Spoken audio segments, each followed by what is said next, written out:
Guardami, forse non sono il figlio che volevi tu. Parlami, dammi un segnale perché di questo silenzio non ne posso più. Passo le mie giornate a parlare di te.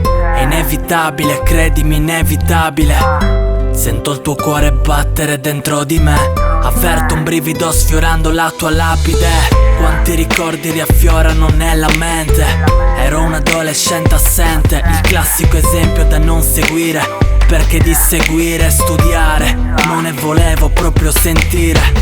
Quanti dispiaceri ho dato ai miei. Tornassi indietro eviterei e vi darei senz'altro più amore e meno preoccupazioni.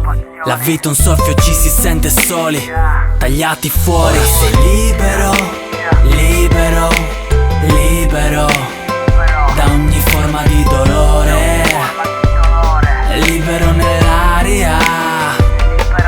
Ora sei libero, libero, libero da ogni forma di dolore. Libero nell'aria. Questo silenzio è ghiaccio che gela l'anima, lacera, troppo complicato voltar pagina. Mi dispiace aver deluso le tue aspettative. Combatto contro le mie crisi depressive. Provo un senso di claustrofobia nella mia vita, come se non esistesse uscita, respira fatica. Affronti i miei fantasmi, ma la quiete dura poco. La notte tornano a cercarmi. Perdo la pazienza quando chiedono di te.